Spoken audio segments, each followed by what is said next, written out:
So hey guys, welcome back to Preet vlog. आज सामने खड़ी हुई हैं दो एडवेंचर बाइक्स, जिसमें से कि एक है लेफ्ट साइड पे अपने सेगमेंट की किलर जिसको कहा जाता है ADV 390 और राइट साइड में खड़ी हुई है BMW G310 GS। आज इन दोनों बाइक्स के अंदर एक कंपैरिजन करके देखते हैं कि भाई अगर आप में से कोई भी बंदा एडवेंचर बाइक लेना प्लान कर रहा है या एडवेंचर का लवर है तो कौन सी बाइक को कंसिडर करना चाहिए। लेफ्ट साइड में खड़ी है 390 KTM और राइट साइड में खड़ी है BMW G310 GS। दोनों ही बाइकों को मैंने काफी चलाया हुआ है, हालांकि इन दोनों के ऊपर अगर कहोगे तो एक राइड रिव्यू में कंपैरिजन भी बना दूंगा। तो एक चीज सबसे पहली बात, ये 310cc की बाइक है, 310cc की है और ये 373 मतलब ऑलमोस्ट 390cc जो KTM इसको बोलता है।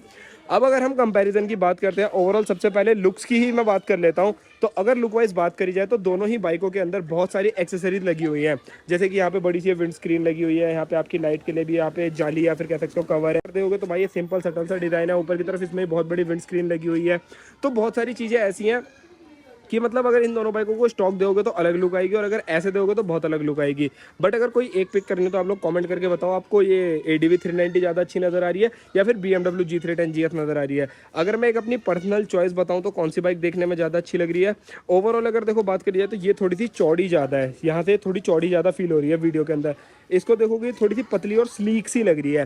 बट अगर ओवरऑल डिज़ाइन वाइज बात करूँ तो मेरे को G310 GS थोड़ी सी ज़्यादा अच्छी नज़र आ रही है। लाइट्स की बात करी जाए तो इसके अंदर भी भैया देखो ब्रांडेड लाइट्स डली हुई हैं, इसके अंदर भी ब्रांडेड लाइट्स डली हुई हैं। लगभग 12-13 हज़ार की इसकी लाइट है, 15-16 हज़ार रुपये की इसकी लाइट है। तो ये चीज़ तो देखो एक्सेसरीज है, अपने ऊपर है, कितने मर्जी कितने ही पैसे खर्च कर लो, जो मर्जी वो लगवा लो, ठीक है ना। दोनों ही बाइक्स के अंदर आप लोगों को देखो एलॉय व्हील मिल जाते हैं, इसमें भी एलॉय व्हील आते हैं, BMW में भी एलॉय व्हील आते हैं। और अगर इसकी बात करी जाए तो इसके अंदर जो टायर साइज़ है देखने में लग रहा है मुझे 19 इंची के आसपास होगा। तो एक बारी भाई टायर भी चेक कर लेता हूँ, मैं आपको टायर देख के बता देता हूँ। मैटजेलर देती है KTM इसके अंदर। टायर साइज़ है भाई देखो 100, 90, 19 नॉन रेडियल टायर आता है। पीछे इसके अंदर 140 आता है। अगर BMW की बात करी जाए तो BMW के अंदर जो आपका टायर साइज़ रहता है वो रहता है आपका लगभग 110, 80, 19। तो इसका जो टायर है वो आपको थोड़ा बड़ा मिलेगा। वीडियो में भी देखने में समझ में आ रहा है कि ये 100 है और ये 110 है, थोड़ा सा ना चौड़ा और ब्रॉड नजर आ रहा है, समझ में आ रही है वो चीज़। वहीं अगर उसके बाद में सस्पेंशन की बात करता हूँ तो भाई GS की क्या सस्पेंशन है। इसकी सस्पेंशन का जो ट्रैवल है वो भी काफ़ी ज़्यादा बहुत कंफर्टेबल है। अगर गड्ढे वड्ढे में से निकलेगी तो GS पे ज़्यादा मजा आएगा। बट अगर यहीं पे ADV 390 की सस्पेंशन की बात करूँ तो इसमें WP की जरूरत है, बट थोड़ी सी जो सस्पेंशन है थोड़ी स्टिफ है। वो क्यों है और इसका स्टिफ होने का क्या फ़ायदा नुकसान है और इसका सॉफ्ट होने का क्या फ़ायदा नुकसान है आगे बताऊंगा। एंड ग्राउंड क्लियरेंस की अगर बात करूँ तो मुझे लगता है कि भाई इसकी ग्राउंड क्लियरेंस थोड़ी सी कम नज़र आ रही है, जो मतलब अभी प्रैक्टिकलिटी में है। अगर इसकी देखोगे GS की तो इसकी बहुत ज़्यादा नज़र आ रही है। बाकी जो एक्यूरेट फिगर्स होंगी वो मैं स्क्रीन के ऊपर लिख दूंगा। एंड साइड प्रोफाइल से अगर बात करी जाए तो साइड प्रोफाइल से GS भी देखने में अच्छी लग रही है, ये वाली बाइक भी अच्छी लग रही है। ADV 390 के अंदर पीछे कंप्लीट पैनियर्स लगे हुए हैं और अगर मैं GS की बात करता हूँ उसमें सिर्फ अभी टॉप बॉक्स लगा हुआ है जो कि GV का है या फिर पता नहीं GV से रिलेटेड किसी ब्रांड का, ये भी अच्छी ब्रांड का टॉप बॉक्स लगा रखा है मेहता साहब ने। और इसके अंदर कंप्लीट जो सेट है ये GV का लगा हुआ है। अगर टेल सेक्शन की बात करी जाए तो टेल सेक्शन से मैं आपको एक फैक्ट बात बताता हूँ। टेल सेक्शन से देखने में मुझे ये इतनी अच्छी नहीं लगती है। टेल सेक्शन इसका फिर भी अच्छा लगता है देखने में, क्यों? क्योंकि इसकी लाइट थोड़ी ना अजीब सी है, पता नहीं क्या ही बनाया है BMW ने। ये लाइट इतनी अलग है, इंडिकेटर थोड़े से अलग है, तो थोड़ी सी जो प्लेसमेंट है वो मुझे इतनी अच्छी समझ में नहीं आती है। ये चीज़ देखने में ज़्यादा अच्छी लगती है, वो आपकी अपनी चॉइस है, आपको कौन सी समझ आ रही है। टायर की बात करी जाए तो टायर में यहाँ पे KTM फिर से मार खा जाती है। यहाँ पे 140 सेक्शन मेटजेलर है, बट अगर यहाँ बात करूँ तो यहाँ पे पूरा 150 सेक्शन का टायर मिलता है जो कि काफ़ी बढ़िया है। ग्रिप वाइज भी अच्छा है, लीन विन करोगे तब भी मज़ा आता है। बट अगर इस वाली बाइक को ज़्यादा लीन करने जाओगे मे भी कहीं ना कहीं आपको थोड़ा डर लगेगा। बट एक चीज़ बता देता हूँ कि भाई ADV बाइक्स लीन करने के लिए नहीं होती, ये मेन मतलब इनका जो मकसद क्या रहता है ऑफ रोड करना, प्लेन रोड पे अच्छे चलना, तो वो काम ये दोनों टायर मुझे लगता है बखूबी कर देंगे। अब अगर मैं एक बार बात करता हूँ ओवरऑल दोनों बाइकों की सीट कंफर्ट के बारे में या फिर मतलब कौन सी बाइक के ऊपर कितनी सीट हाइट चाहिए, तो भाई एक बात समझ लो, ADV बाइक चलाने के लिए बंदे की हाइट होना बहुत ज़रूरी है।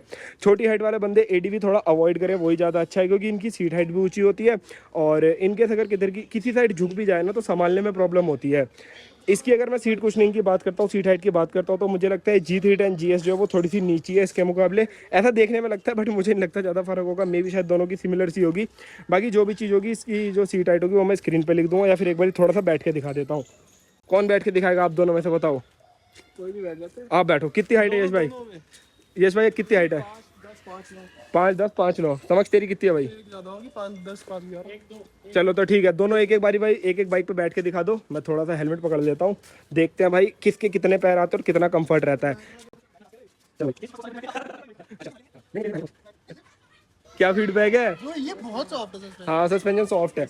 अगर समक्ष के पैर देखता हूँ तो भाई इसके ऑलमोस्ट फ्लैट फुट आ रहे हैं। क्या हाइट है भाई तेरी? 5, 11 5, 10, 11 होगी। यश भाई आप बताओ। यश भाई के थोड़े थोड़े से हल्के हल्के से उठ रहे हैं, लिटिल लिटिल। और वो एक फर्क पड़ रहा है, उसने शूज पहने हो, आपने फ्लिप फ्लॉप्स पहनी है। तो अगर देखा जाए तो कहीं ना कहीं जो ये ADV 390 है ये थोड़ी सी ऊंची है। और सीट का स्ट्रक्चर है ना वो ये गड्डी डाउनफॉल में मेरे वेट से ऑलरेडी सस्पेंशन इतना ऊपर अगर मैं वहाँ बैठूंगा तो मेरे पास नीचे आएंगे। आ जाएंगे। करेक्ट करेक्ट, तो यही ऊंची है। और एक चीज और है, इसकी जो सीट है वो मुझे लगता है थोड़ी सी कठोर भी होगी KTM की, पूरी कटोर। और उसकी सीट जो है वो बहुत अच्छी है, कंफर्टेबल है। अगर इस वाली बाइक पे पिलियन के साथ राइड करना हो ना BMW पे तो ज़्यादा कंफर्टेबल रहेगा। इस बाइक पे पिलियन के साथ क्या नॉर्मल राइडर को भी राइड करना हो तो वो थोड़ा अनकंफर्टेबल रहेगा।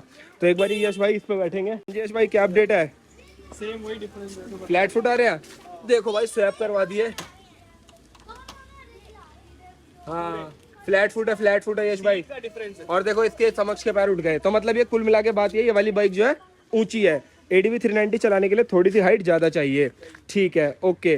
तो वेल देखो ये तो बात रही ओवरऑल बाइकों की दोनों की सीट हाइट की। अगर आपको 390 चलानी है तो आपकी थोड़ी सी हाइट होनी चाहिए, ऑलमोस्ट 5-10 के आसपास तो होनी चाहिए। अगर इससे कम होगी तो भाई स्ट्रगल करोगे, कहीं पे अगर ऊंचा नीचा अनइवन सरफेस आ जाएगा तो बाइक गिर भी सकती है। ठीक है, इसकी सीट हाइट कम है और ये मुझे लगता है वेट में ना, अभी जैसे मैंने इन दोनों बाइकों को चलाया तो खैर राइड करते हो और अच्छे से बता दूंगा, वेट में थोड़ी हल्की भी लगती है।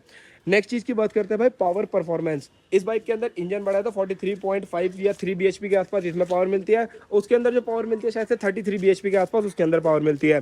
तो पावर के अंदर तो भाई देखो एनी टाइम एनी डे आपको ये ADV 390 में ज़्यादा मिलेगी। अगर आपका ये है कि आपको लॉन्ग टूर ज़्यादा करने हैं, मतलब हाईवे पे ज़्यादा चलानी है और ऑफ रोड पे आपको मुश्किल से लगा लो 100 में से 80% लॉन्ग टूर पे चलानी है, 20% ऑफ रोड पे चलानी है, तो 390 को कंसीडर कर सकते हो। बट वहीं पे अगर आपका 50-50 कंडीशन है तो उसको लो, और 50% से अगर ज़्यादा है ऑफ रोड के लिए तो भी इसी बाइक को कंसीडर करो, क्योंकि ये ऑफ रोड में ज़्यादा अच्छा परफॉर्म करती है, ये ऑन रोड में ज़्यादा अच्छा परफॉर्म करती है। इसकी सस्पेंशन जो है वो ऑफ रोड के हिसाब से इतना अच्छा ट्यून है जिसकी कोई कमी नहीं है। मतलब आप अगर ऑफ रोड पे से ले गए ना, आप कहोगे वाह यार क्या बाइक चल रही है मेरी। अगर इसको ऑफ रोड पे लेके जाओगे तो परेशान हो जाओगे, इसकी सस्पेंशन भी स्टिफ है और इसकी सीट भी स्टिफ है। बट हाँ, अगर हाईवे पे चलाओगे तो हाईवे पे इस बाइक को चलाने में ज़्यादा मजा आएगा। अगर कहीं ओवरटेक करना है, कहीं पे एकदम जैसे मान लो इनके अंदर सामान वामान भर दिया, खूब सारा इसमें सामान है और उसमें भी सामान और पीछे पिलियन भी है, तो वो बाइक वहां पे अंडर पावर फील कराएगी। बट ये अंडर पावर फील नहीं कराएगी। और प्लस इस बाइक को चलाते टाइम आपको एक कंफर्ट और मिलेगा।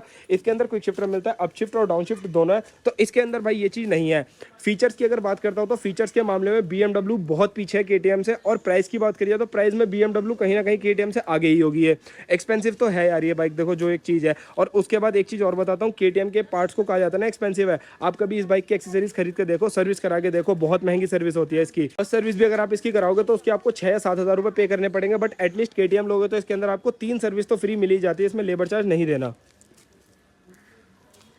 ठीक है, तो यहाँ पे KTM कहीं ना कहीं पे अगर दोगे तो थोड़ा बहुत इनिशियल डेज में सस्ती पड़ेगी, बट ये डे वन से ही आपको महंगी पड़ेगी 7,000 10,000। और हाँ एक चीज़ अच्छी है, इसका जो सर्विस इंटरवल है ऑलमोस्ट वही 5-1 हज़ार पे रहता है, बट इसका सर्विस इंटरवल आपका 10,000 किलोमीटर पे रहता है। एक बार सर्विस कराओ कार की तरह 10,000 किलोमीटर की छुट्टी, वो एक अच्छी चीज़ है। और एक बहुत बड़ा प्रॉब्लम बताता हूँ मैं BMW G310 GS के साथ क्या है, इस बाइक के अंदर आप लोग आफ्टर मार्केट एक्सेसरीज कितनी भी लगवा लो, कुछ भी किसी भी तरीके से मॉडिफिकेशन करा लो, बट अगर इस बाइक के अंदर आप ज़्यादा आफ्टर मार्केट एक्सेसरीज लगवाते हो, ज़्यादा मॉडिफिकेशन करवाते हो, ज़्यादा वायरिंग को छेड़ते हो, तो इस बाइक के अंदर क्या होता है, इसकी बैटरी ड्रेनेज की प्रॉब्लम आ जाती है। मैं तो साहब ने इसके अंदर कुछ और भी लाइट्स लगाई थी और वो इसको जैसलमेर राइड पे लेके गए थे तो बाइक राइड पे बहुत ज़्यादा बंद हुई थी, और ब्रांड न्यू बाइक थी, जब ज़्यादा पुरानी भी नहीं थी। तो वो एक मेजर प्रॉब्लम इस बाइक के साथ रहती है, इसमें आप जो एक्सेसरीज है ना बहुत ज़्यादा नहीं लगवा सकते हो।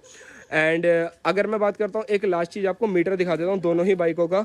इतनी महंगी बाइक होने के बाद देखो इसके अंदर आपको मीटर कुछ ऐसा देखने के लिए मिलता है, रेडी टू रेस KTM का टिपिकल आपने देखा ही है।